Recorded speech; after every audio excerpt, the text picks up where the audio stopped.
Imaginez-vous une immense étendue blanche, plus grande que tout ce que vous pourriez imaginer. Des forêts d'arbres tellement hauts qu'on a l'impression qu'ils touchent le ciel. Des températures extrêmes, des animaux étonnants, des villes perdues dans l'étendue gelée. Pour découvrir ces merveilles, venez me suivre dans cette vidéo où nous allons parler de l'Ereb, le royaume gelé.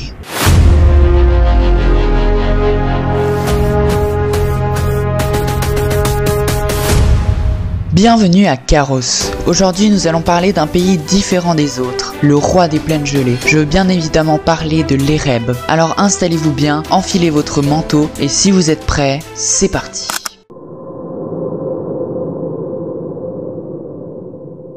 Avant tout, il faut savoir que l'Ereb est un pays très uni. On peut le séparer en deux grandes zones naturelles, la zone du nord et la zone sud. La zone sud est couverte de forêts de conifères. Cette partie est complètement recouverte de neige en hiver, mais en été, la neige fond, laissant possible le passage entre les villes érebiennes et les autres pays. La partie nord est trop froide pour que n'importe quel arbre y pousse. Ce n'est qu'une étendue gelée où seuls certains animaux bien précis, tels que l'ours noir du nord, peuvent y vivre. Une seule forêt fait exception en poussant très au nord, le bois du Ciboulot, le plus au nord du monde. La vie est très dure pour les habitants de ce pays, car en hiver les températures deviennent invivables, même au sud, avec une moyenne de moins 10 degrés en hiver à Adista. Les deux plus grandes villes du pays sont Adista, la capitale située au bord d'une grande baie à l'est, et Méridiane, la ville la plus au nord du monde de Kharos. Les animaux qui peuplent ce pays sont les plus étranges au monde. Le froid les a fait muter pour ressembler à de véritables monstres. Les serpents géants du Norg, par exemple, sont des immenses reptiles très rares qui mesuraient 20 mètres de long et habitaient dans le coin nord-est du pays, le plus froid. L'Ereb abrite une partie de la chaîne de montagnes de l'Anamurkas, dont le plus haut sommet de ce pays est le mont Dagorn, situé à 2387 mètres. Le reste de l'Ereb est plutôt plat, à part le grand plateau supérieur du nord. L'Ereb est un pays comptant beaucoup de richesses naturelles, comme des pierres précieuses découvertes au nord de l'Anamurkas. Le pays est relié à Nerafur par la route de pierre, une longue route allant de Kéreb à Adista et traversant les deux pays. Nous allons maintenant parler de la culture du pays, qui est plus que passionnante.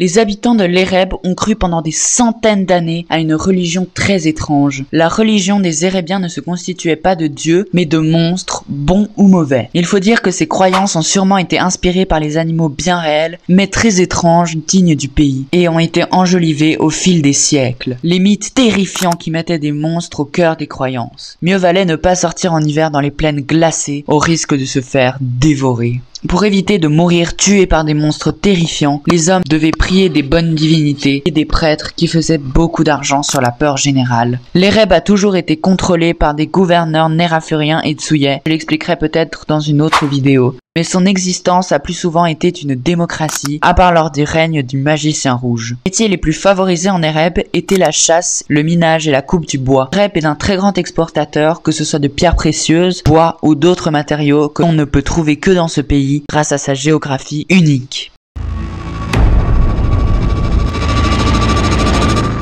Je vais ici vous raconter l'histoire globale de l'Ereb. Je vous préviens, ces faits seront beaucoup mieux expliqués dans des vidéos à venir, car je vais me concentrer sur le strict minimum. L'histoire de ce pays a commencé par la création de la constitution d'Ereb, un petit état situé entre les régions nord tsuyaises et nérafuriennes. La constitution, créée en 4236, occupait une toute petite superficie, pas très riche, mais qui se maintenait grâce à la coupe du bois. Pendant l'époque coloniale, pendant que les deux états principaux se partageaient le monde, le petit état fut annexé et partagé entre les deux puissances dominantes. Lors du début des temps unis, l'Ereb fut recréé en tant que nouvel état portant le nom de Fédération d'Ereb. Les autorités placèrent la capitale dans la ville d'Adista, la plus grande, et s'occupèrent très vite de lier des liens commerciaux avec les autres royaumes nordiques. Dans le même temps, des aventuriers de toutes nations vinrent dans le pays pour découvrir les dernières terres non explorées de Kharos, les terres du nord de ce pays appelé Ereb supérieur. Pendant la Grande Guerre, l'Ereb se joint aux pays nordiques et fut finalement annexé par l'Alliance sudiste au terme d'une lutte acharnée de ses soldats.